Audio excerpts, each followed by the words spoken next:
जी तो स्टूडेंट्स, हम लोग पढ़ रहे थे मैनेजमेंट, और मैनेजमेंट के बाद फिर हम लोगों ने थोड़ा सा डिस्कस किया था कि आखिर मैनेजर जो है वो भी एक ऐसा बंदा है जो कि ऑर्गेनाइजेशन में रिक्वायर्ड होता है। ठीक है जी। अब यहाँ पे एक और चीज़ जो है वो बड़ी इंपॉर्टेंट है समझने वाली, कि आखिर मैनेजमेंट में ऑर्गेनाइजेशंस के अंदर मैनेजर्स क्यों इंपॉर्टेंट है।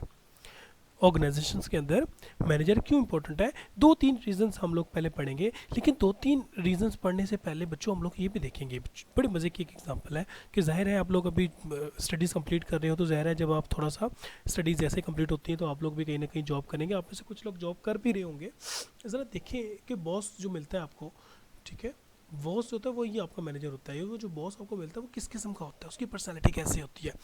अब boss, a great boss can change your life. जो अच्छा बॉस होता है वो जो हमेशा आपकी लाइफ चेंज कर देता है। आप चाहते हो कि इस बॉस के साथ हमेशा आप काम करो। Inspiring you to new heights both professionally and personally. वो पर्सनली भी आप लोगों को ऊपर की तरफ लेके जाने की कोशिश करता है, और प्रोफेशनली भी वो चाहता है कि अगर आप ज़ीरो पे आए हो, ज्वाइन किया है ऑर्गेनाइजेशन को, तो अगर आपने 6 महीने, साल, 2 साल, 3 साल रहेंगे तो आप इसी पोजीशन पे ना रहो, बल्कि आप कोशिश करके ऊपर की तरफ आ जाओ। ठीक है, ऐसे भी आप लोगों को बाज़ औक़ात बॉस मिल जाया करते हैं। ठीक है, and energising you and your team to together overcome new challenges bigger than any of you could tackle alone. और फिर वो कहता है कि अकेले बंदे ने काम नहीं करना, बल्कि आप टीम के साथ काम करें। कि वो इसलिए कि ये जो ज़ीरो पे है ना, ये खुद कभी भी ऊपर नहीं जा सकेगा। ठीक है, इसको ऊपर जाने के लिए एक गाइड की ज़रूरत होती है, और वो बॉस जो है ना, ये वाला जो बॉस है, वो बॉस वो गाइड बनता है। ठीक है जी। अगर आपने फ्यूचर में कभी जॉब की और अगर आपको भी इस जैसा बॉस मिल गया, तो फिर ये समझें कि आप बहुत ज़्यादा लकी हैं। ठीक है जी। इसका मतलब ये हुआ कि ऑर्गेनाइजेशंस में शायद 30% 40% ऐसे ऑर्गेनाइजेशन में ऐसे बॉस होंगे, या शायद इससे भी कम बॉस होंगे, जो एम्प्लॉयज़ का इस तरीके से ख्याल रखते हैं। ठीक है, बाकी के जो 60-70% या 80% एम्प्लॉयज़ हैं, बॉस हैं, वो ज़रा खड़ूस टाइप के होते हैं। ठीक है, वो कभी भी आपको पर्सनल अचीवमेंट की तरफ जो है वो हेल्प नहीं करेंगे, वो कभी भी आपको गाइड नहीं करेंगे। ठीक है, वो सिर्फ और सिर्फ प्रोफेशनल रिलेशनशिप आपके साथ रखेंगे, वो भी प्रोफेशनल रिलेशनशिप इस सेंस में कि आपको टास्क असाइन करेंगे जो आपने करना होगा। ठीक है, कोई पर्सनल कॉन्टैक्ट आपका उनके साथ नहीं होता। ऐसी सिचुएशन हम लोगों को फेस करनी पड़ती है। अच्छा, चाहे पहले पहले वाला बॉस हो चाहे बाद वाला बॉस हो, किसी किस्म का भी बॉस आपका हो, किसी भी किस्म का आपका मैनेजर हो, लेकिन हमें ऑर्गेनाइजेशंस में मैनेजर्स की ज़रूरत होती है। हमें मैनेजर्स जो है वो चाहिए। आखिर मैनेजर्स हमें क्यों चाहिए? फर्स्ट रीज़न, पहली रीज़न ये है, the first reason managers are important in the organisations is there need is there is organization need their managerial skills and abilities more than ever in these uncertain, complex and chaotic times. Chaotic time situation आ जाती है, cost पैदा हो जाता है। Complex, complex कहते हैं बहुत ही ज़्यादा जो है ना वो पेचीदगियाँ पैदा हो जाती हैं मामलात के, तो अनसर्टन सिचुएशंस आ जाती हैं। तो ये जो अनसर्टन सिचुएशन, पेचीदा किस्म की सूरत हाल, बहुत ही हिजानी कैफियत जब पैदा हो जाती है ना बच्चों, वहाँ पे जो छोटे इंप्लॉयज़ होते हैं ना, जो अभी अभी डिग्री करने के बाद ऑर्गेनाइजेशन में गए हैं, वो लोग उन प्रॉब्लम्स को सॉल्व नहीं कर सकते। इन प्रॉब्लम्स को सॉल्व करने के लिए हमें मैनेजर की ज़रूरत होती है। मैनेजर कौन होगा? जो ज़रा सीनियर होगा। ठीक है, जिसके पास कुछ ना कुछ एक्सपीरियंस होगा। ठीक है जी। Organisation deal with today's challenge, the world wide economic climate. मिसाल के तौर पे अभी क्लाइमेट एकदम चेंज हो रहा है दुनिया का।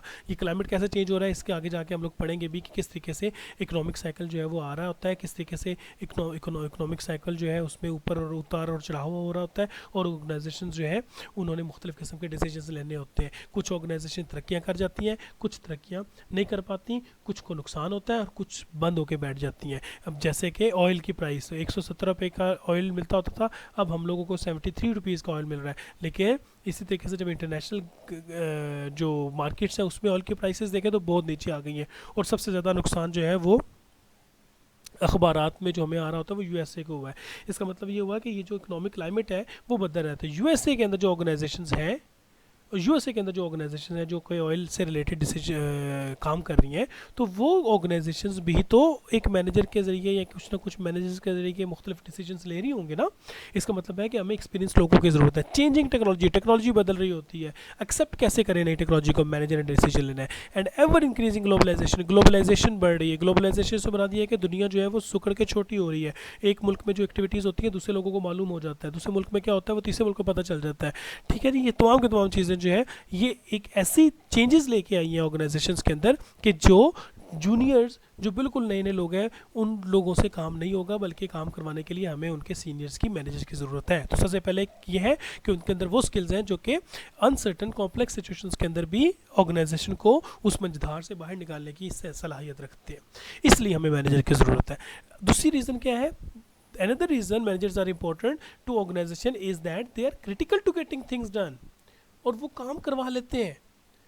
ठीक है जी, चाहे जैसी मर्जी पर्सनालिटी हो, बहुत से ऐसे एम्प्लॉयज़ हैं जिनके मैनेजर्स के बारे में हम लोग सुनते हैं एग्जांपल्स में कि जो एज अ मैनेजर बहुत सख्त मैनेजर है, लेकिन जो वो जैसे ही किसी टीम के ऊपर मैनेजर बनते हैं और काम करवाना चाहें तो वो सारे के सारे टीम्स जो है, टीम मेंबर जो है वो बहुत अच्छे तरीके से इफेक्टिवली काम करने लग पड़ते हैं और मैनेजर जो है वो काम करवा लेता है। ठीक है, तो ये एक और क्वालिटी है जो कि मैनेजर के अंदर है, और इस क्रिटिकल क्वालिटी की वजह से कहा जाता है कि मैनेजर्स जो है वो ज़रूरी हैं।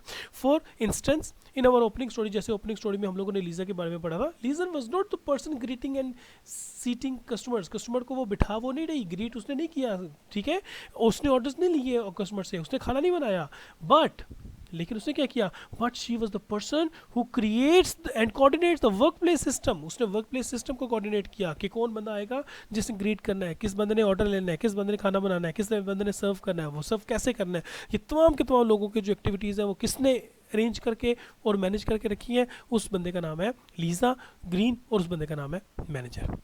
तीसरी क्या रीज़न है जी, हमारे लिए मैनेजमेंट ज़रूरी है। तीसरी रीज़न मैनेजमेंट हमारे लिए ज़रूरी है वो ये है कि finally managers do matter to the organisation. How do we know that? The Gallup organisation, Gallup organisation बच्चों, ये मैं थोड़ा सा आपको बता दूं, ऑर्गेनाइजेशन ऐसी है जो कि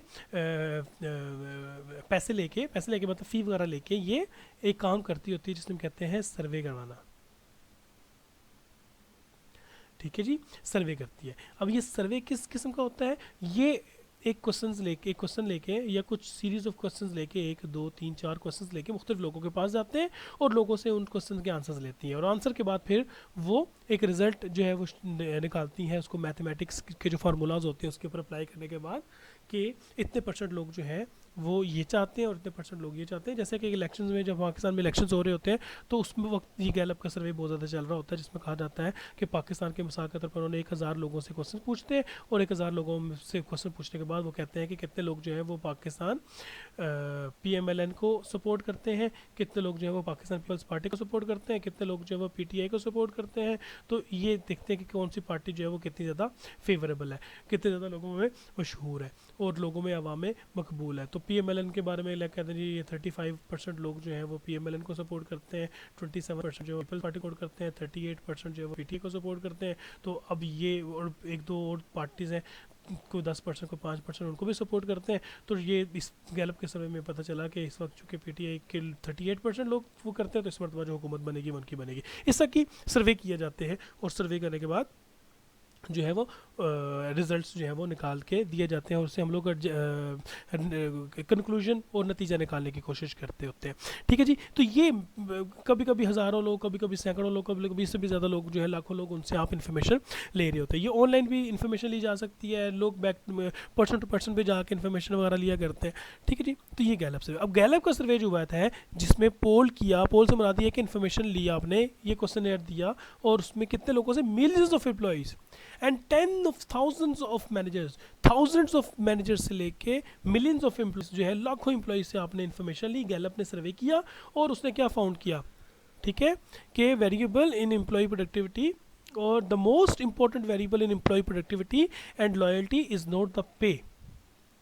देख लें जी, अगर आप चाहते हैं कि आपका एम्प्लॉय जो है वो आप अच्छा प्रोड्यूस करे और आपके साथ लॉयल रहे, तो आपने उसको अच्छा पे नहीं करना। इजंट द पे और benefits work place environment of the workplace environment, it is the quality of the relationship between employees and their direct supervisor। सिर्फ और सिर्फ अपने बॉस के साथ उसका ताल्लुक।